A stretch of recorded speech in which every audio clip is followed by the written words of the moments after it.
Itu dia cuaca yang melimpahi kota Kuala Lumpur pada hari ini. Umpama orang kata kalau bunga ros itu berkembang pada waktu pagi dengan titisan embun, itulah dia. Cuaca yang melengkapkan hari kita pada hari ini untuk membuka tirai Selamat Pagi Malaysia. Jadi kami di studio Selamat Pagi Malaysia hari ini sekali lagi bersama saya Ridwan Mustafa dan juga Raja Sofi akan bersama dengan anda 3 jam. Ya, pukul 8 sehingga pukul 11 insya-Allah akan mewarnai pagi anda di Jumaat pagi yang berkat ini. Ya, masya-Allah. Alhamdulillah. Baik, sihat Ridwan, sihat ya. Alhamdulillah. Lama tak bergandingan bersama. Itulah dia. Hari ini hari yang peluang keemasan lah untuk saya. Ya, saya juga sebenarnya, masya-Allah. Jadi alhamdulillah hari ini Jumaat yang penuh barakah. Hari ini Ridwan banyak sangat amalan-amalan yang boleh kita lakukan sempena dengan hari Jumaat ni. Sebelum kawan-kawan lelaki nak menunaikan solat Jumaat untuk hari ini, boleh juga untuk kita amalkan beberapa ataupun kita lakukan beberapa sunnah Nabi Muhammad SAW. Antaranya adalah hari ini kita boleh potong kuku, berwangi-wangian, bersihkan diri kan. Itu sambil-sambil tu kita dapat pahala sunnah. Dan selain daripada itu, boleh juga kita kalau boleh kan pagi-pagi ni kan kita banyakkan amalan zikir. Sebab bila kita lakukan amalan zikir setiap pagi, Ridwan, pastinya Allah akan mudahkan segala urusan kita dan Allah akan hapuskan segala dosa-dosa kecil kita. Ya, dan jangan lupa juga untuk memberi sedekah. Mudah-mudah sedekah adalah hanya dengan memberi senyuman. Yeah. Senyuman adalah ubat. Baiklah. Masya-Allah. Kita ke sini. Bertugas pada hari ini untuk memberi perkembangan mengenai apa yang berlaku di Malaysia semalam. Dan ini saya rasa berita yang agak orang kata semua orang tahu berita ini, iaitu tidak lagi perlu mengimbas suhu. Ini berikutan dengan yang mana Kementerian Kesihatan Malaysia bersetuju untuk tidak mewajibkan lagi bagi penggunaan pengimbas suhu di premis. Jadi menterinya Khairi Jamaluddin berkata, selepas ini individu yang ingin masuk ke mana-mana premis tidak perlu lagi mengimbas suhu. Sebaliknya, memadai sekadar merekodkan butiran diri menerusi imbas menggunakan aplikasi MySejahtera. Jadi untuk memasukkan SOP ini, perkara itu akan dipinda terlebih dahulu dalam sesi mesyuarat kuartet COVID-19 sebelum dibawa ke mesyuarat Majlis Keselamatan Negara. Ya, betul. Dan seterusnya, Ridwan, kita nak kongsikan juga berkaitan dengan kes harian berkenaan dengan COVID-19, iaitu kes harian adalah untuk setakat semalam 3,242 kes. Dan kalau kita lihat yang jumlah yang semakin sembuh, alhamdulillah semakin meningkat 3,254 ya. Dan kalau kita tengok juga ramai juga di kalangan kita berusia 18 tahun ke atas telah pun mendapat dos penggalak ataupun booster.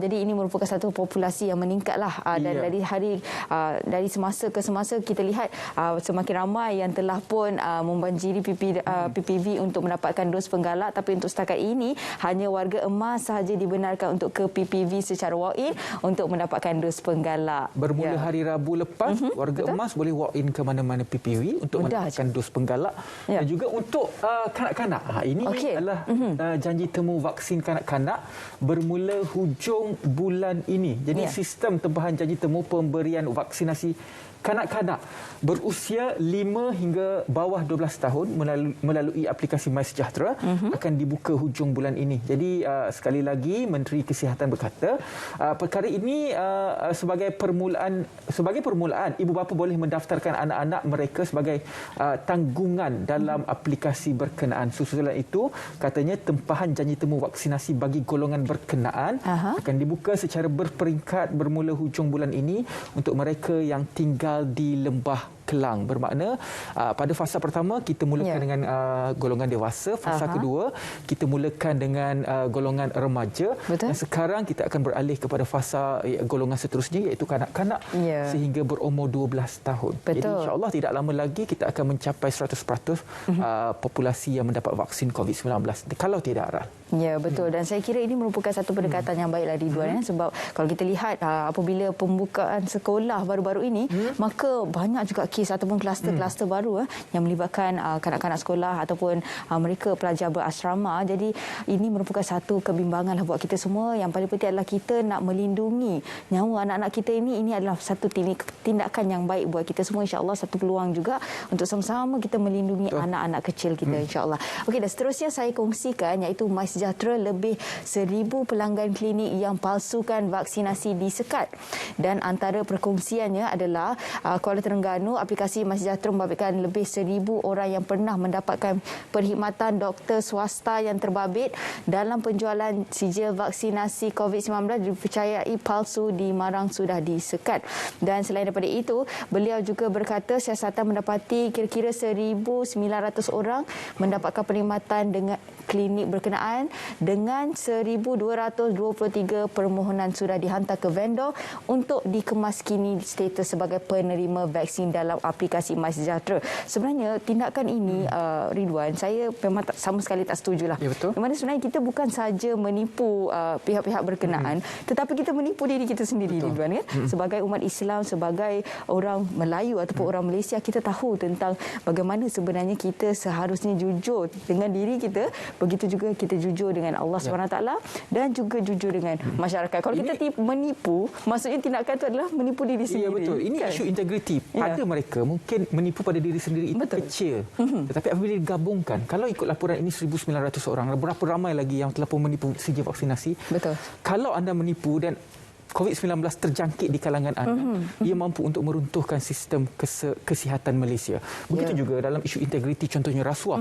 Bagaimana negara-negara yang mempunyai nilai tinggi rasuah adalah negara-negara yang kurang membangun disebabkan oleh isu integriti dan juga isu rasuah. Sama juga dan seperti akhirnya menjadi mundur. Ya, betul. Okey, seterusnya kita beralih kepada berita seterusnya. Ini berkaitan pula dengan SOP tempoh kuarantin yang mana dipendekkan kepada 5 hari bagi pengembara yang telah pun lengkap dos penggalak, bermakna dos primer 2 dos. Kalau macam saya AstraZeneca, dos penggalak saya Pfizer. Bermakna kalau saya pergi ke luar negara, bila pulang saya kena kuarantin hanya 5 hari. Ini 5 hari adalah sahaja. Bermula 24 Januari ini tempoh kuarantin bagi pengembara dari luar negara yang telah pun menerima dos penggalak dipendekkan daripada 7 hari kepada 5 hari. Jadi ini juga yang dikatakan oleh Menteri Kesihatan. Perkara itu diputuskan setelah Kementerian Kesihatan Malaysia membuat penilaian semula pengawasan dan pemerhatian termasuk mengambil kira data sains dan pengalaman negara lain. Paling penting kalau kena kuarantin, tolong kuarantin betul-betul, janganlah menipu. Ya, itu masalah je kan. Jadi jangan kita mengelak walaupun orang mungkin tak mengenali kita dan sebagainya, tetapi kita tahu apa antara perkara ini sebab kita bukan saja melindungi nyawa kita tetapi melindungi nyawa orang yang berada di sekeliling. Ya. Dan ini juga kita nak kongsikan jugalah berkenaan dengan tinjauan cuaca. Anda boleh dapatkan sebenarnya di Met Malaysia, contohnya ramalan cuaca signifikan pada 21 sehingga 27 Januari 2022. Kalau kita lihat di sini ada amaran hujan di negeri Sarawak dan banyak negeri-negeri di Semenanjung diramalkan cerah pada ketika ini. Jadi penting kalau panas kena jaga diri, jangan terkena heat stroke. Baiklah, apa yang menarik pada hari ini? Ini dia. Kita akan bercakap mengenai kempen keselamatan jalan raya bersempena Tahun Baru Cina Peringkat Kebangsaan tahun 2022. Selepas ini. Ya, betul. Banyak lagi sebenarnya kan? Kita nak ke Kelantan selepas ini bersama dengan rakan-rakan kita. Selain daripada itu juga topik pada hari ini derma darah. Ini penting juga nyawa. Untuk menyelamatkan nyawa. Betul. Selain daripada itu juga kita nak bercakap rezeki semasa ketika pandemik. Ada orang beralih kerjaya. Betul. Dan daripada sesuatu menjadi sesuatu dan akhirnya mendapat rezeki baru. Betul, masya-Allah. Dan seterusnya kita juga ingin berkongsi tentang motivasi percaya diri tarik rezeki. Ini yang paling penting adalah untuk kita ada positive vibe ataupun positive mindset untuk kita sama-sama tarik rezeki pagi-pagi hari ini kan, insya-Allah. Okey, dan seterusnya kita akan berbicara tentang ini senjata yang cukup tajam untuk orang Islam kan. Hari ini kita nak merungkailah doa ni, kuasa doa, di mana tempat berdoa, apakah ciri-ciri doa dimakbulkan, dan juga di pengakhirannya kita akan bersama dengan duo yang sensasi pada ketika ini dengan single terbaru mereka. Bagai Cahaya. Kita nak dengar suara live mereka pada pagi bagaimana. Saya tak sabar ni. Betul. Masya-Allah. Itu dia antara pengisian yang akan kami kongsikan kepada anda sebentar lagi. Jadi kena stay tune bersama dengan Selamat Pagi Malaysia. Semestinya anda boleh menonton kami melalui Facebook juga, Nadi Sri Pagi insya-Allah, ataupun RTM Klik. Jadi kena terus menonton bersama dengan kami supaya banyak sangat ilmu hari ini akan kami sampaikan kepada anda. Betul. Baiklah, kita nak ke negeri Kelantan. Untuk rakan-rakan kami di sana di Konti Kelantan FM berkongsi kepada kita semua mengenai perkembangan di Kelantan. Okey, silakan. Silakan.